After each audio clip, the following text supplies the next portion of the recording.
Tooth by D.A. Schneider. Madness comes in many forms. Mine started with a trip to the dentist. The pain had been excruciating. A wisdom tooth that had broken while I ate a taco and had proceeded to send waves of agony throughout my mouth for the next several days. My mother took me to the dentist and they'd pulled it.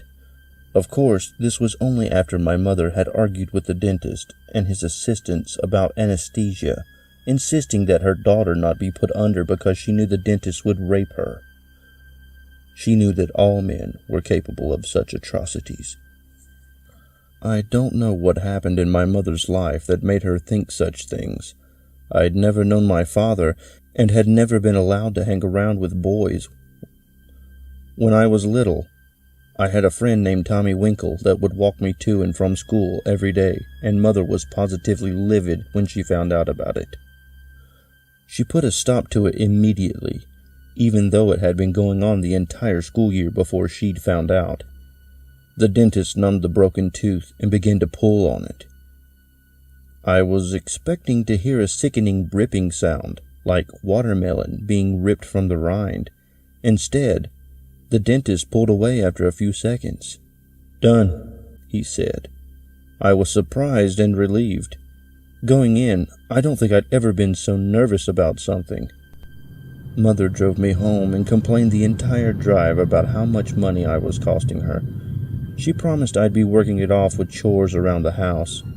"Yes, Mother," I answered in the same mousy voice that always came out when I talked to her. "I know the homecoming dance is coming up, so before you ask, you're not going. I won't have my daughter grinding up against filthy teenage boys. They only think of one thing, you know. The last thing I need is a pregnant teenager." "I know, Mother." I'd been a cute girl, I can admit that without any sense of arrogance. As I grew older, I became far more awkward. Too thin and gangly with a unibrow my mother refused to have something done about. "That's the way God made you, Lisa," she would say, though the fact that she would spend every Saturday afternoon in a beauty parlor was hypocrisy that was lost on her. It was not lost on me. The farm we lived on was left to us by my grandfather. My mother and I didn't work the land, but Mother made all the money she needed by renting the land out to neighboring farmers. I walked to school the morning after my tooth extraction feeling better than I had in days. Whether it was the pain pills or the missing tooth, I didn't know. I spent the day being careful what I ate, chewing soft foods on the other side and drinking plenty of water.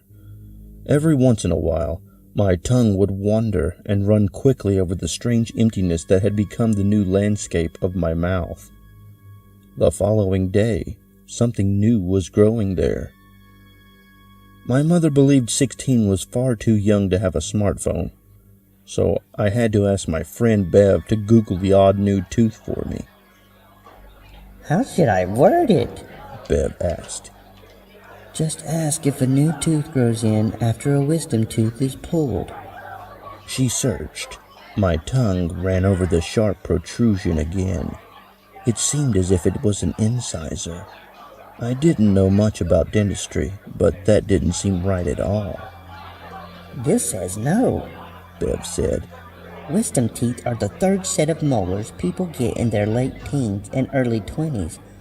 Once pulled, new teeth grow in behind them, not like baby teeth. The dentist did say I got it kind of early. If it's not a tooth growing there, then what is it?" The answer to that question came later that night. It was just after dinner, and Mother had me cleaning the dishes. It was a nightly ritual. Mother couldn't stand to let dirty dishes sit. I was in the middle of rinsing a plate when the mystery tooth had a sudden growth spurt.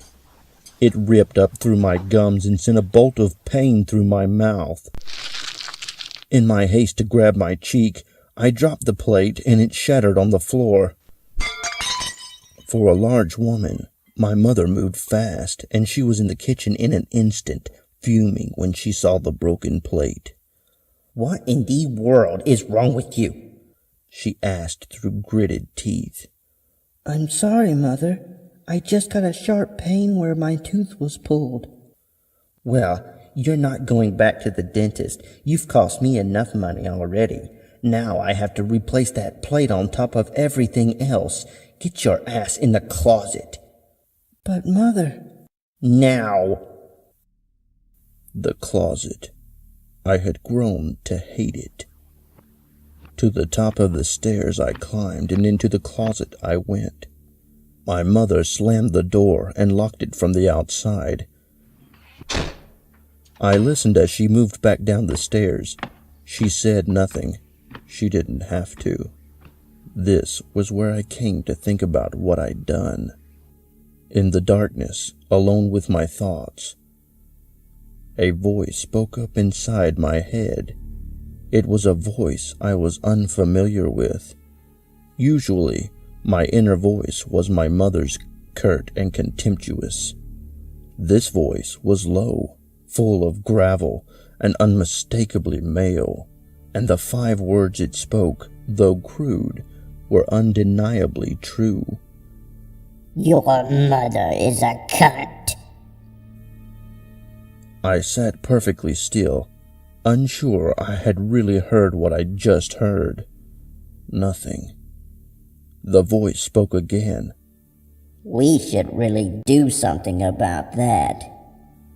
This time, I realized the voice wasn't coming from my head at all, but from within my mouth. "Hello?" "How are you, kid?" I was going crazy. It was the only explanation. "Who are you?" "I'm your new tooth." The thing laughed. "This is not possible. It's not." "Not probable, perhaps, but possible." "What do you want?" "The same thing you want, Lisa, to kill your mother." The tooth talked to me throughout school the following day. Foul-mouthed and full of murderous intent, I tried to ignore it, but soon came to the realization that it was making a lot of sense. After school, I stopped by the market and picked up a nice plump pumpkin, just as my mother had instructed, and took it home. It was only days before Halloween, and every year, Mother would have me carve a jack-o'-lantern for the front porch. After placing the pumpkin on the kitchen table, I moved to the front closet to hang up my jacket. "That pumpkin won't carve itself," my mother hissed from her recliner. I spared her a dirty look as I walked back toward the kitchen, but only because I was sure she wouldn't see it. I went into the garage and found some old newspaper to lay down. As I did, my eye fell on a pair of pliers. "I know what you're thinking," said the tooth. "It won't work. You may get rid of me for a while, but I'd come right back." I turned away and went back to the pumpkin. Once I'd arranged the newspaper, I opened the drawer next to the stove and pulled out a butcher's knife. With it held underhanded, I plunged it into the pumpkin. "You could use the knife," the tooth said with a laugh. After some consideration, I said, "No, I can't." "Don't chicken out on me, kid." "No, I mean, she's far too big." "Christ, just say it. She's a fat fuck." "Do you have to use such language?" "We're plotting to murder your overbearing mother, and you're worried about my language?" I stuck my hands into the pumpkin, scooped out a handful of innards, and slopped them down on the paper. "The knife won't work. We need something bigger." "Like?" "I don't know. Maybe we can look in the barn. Later, once Mother is asleep." The night wore on, and the tooth grew more and more impatient. Finally, after dinner and dishes were done, Mother went to bed, and I took the flashlight from the cabinet under the sink. Out the back door and across the yard, I pulled open the side door of the barn. It hadn't been used for some time, that barn. Cobwebs covered everything. I felt as if I were walking through the set of some old horror movie. We need something that will really get the job done, the tooth said. Doesn't seem like there's much here, though. You'd think a fucking farm would have a goddamn axe or something. The beam from my flashlight fell upon something tall and imposing. How about that? The tooth laughed, a dry, croaking cackle that was wearing thin on my already fragile mind. I took the scythe up with both hands. The blade was rusty and long. It doesn't seem very sharp. Good. Maybe it'll hurt more. What exactly are you, Tooth? I asked as we returned to the house. I'm you. Call me your subconscious. Everything you're incapable of being. I'm that part of you that wants something better. That wants to do something about that overbearing shit stain you call a mother. The woman had held you back for years, and if you don't do this, you truly will never amount to anything, just as she always says. All right, you don't have to keep trying to convince me. I quietly re-entered the house, my hands wrapped tightly around the two handles on the old harvesting tool. Into the bedroom, I stood over my mother. Her back was to me, and she snored loudly, tucked under the heavy comforter. It's time, the tooth said. Do it. How? I asked. What the fuck do you mean, how? Where exactly should I aim? I don't know. Take her head off. I don't think I can. Don't back out on me now. No, I mean she doesn't really have a neck. Oh, right. Fine. Just go for the midsection. Cut her right in half. Right. Of course, you'll have to bring the blade down hard to get clean through her. Got it. I took a deep breath, set my feet, and raised the scythe over my head. I readjusted my grip, gathered all my resolve, and prepared to swing. Do it, the tooth growled. I brought the scythe down as hard as I could and drove the blade into my mother's flesh. It didn't go very far. My mother was up and screaming, the scythe blade buried in her side. You little bitch! Then she was coming for me.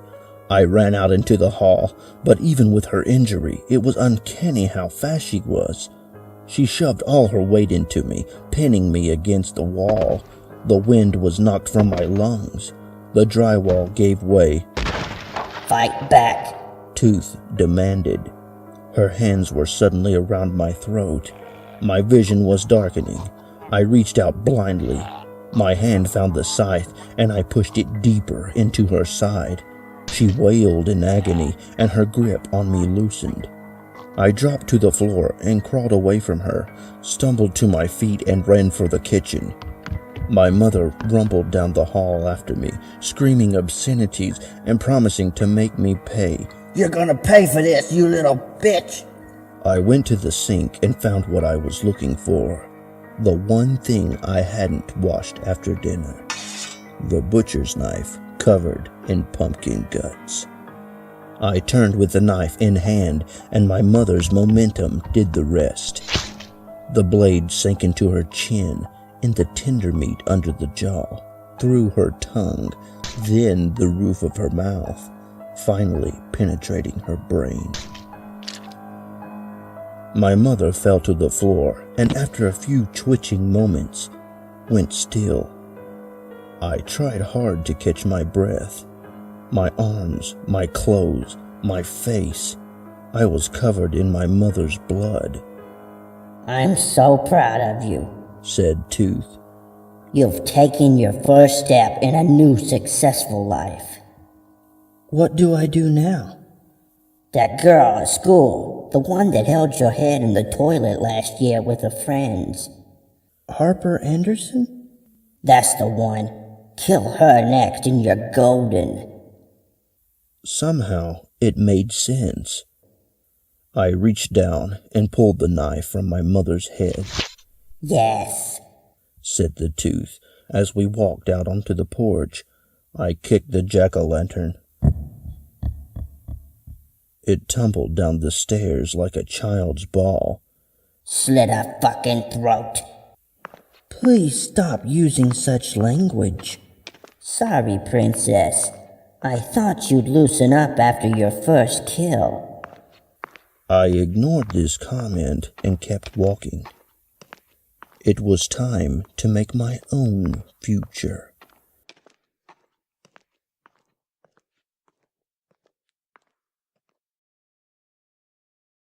Hello, listener.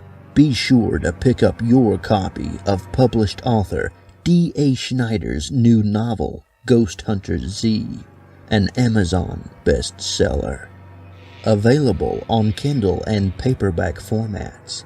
I'll leave a link in the description below. If you've made it this far, go ahead and follow me on Twitter and Instagram at CreepypastaED. There are links in the description. Don't forget to subscribe for more tales of horror. Be kind and smash that bell for notifications on my latest uploads. If you have a story or creepypasta you would like me to narrate, submit it to creepypastaed@gmail.com. And as always, remember, don't fall.